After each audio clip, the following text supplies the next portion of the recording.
So today I'm about to show you how to use Claude to improve internal linking in WordPress.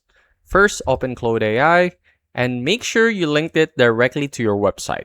You can do this by using the official WordPress.com Claude connector in your profile settings, or by using a Model Context Protocol, or MCP. This gives Claude real-time, read-only access to scan your entire live post directory, so you never have to manually copy and paste spreadsheet data.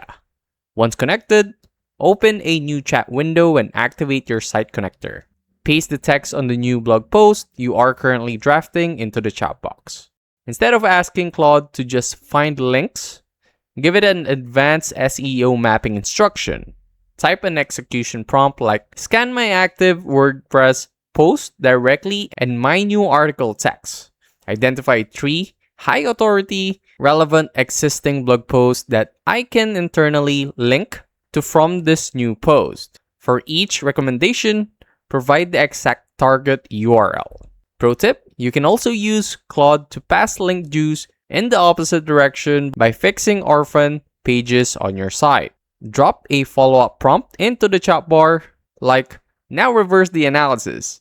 Find 3 of my older, published blog posts that would benefit from linking back to the brand new article.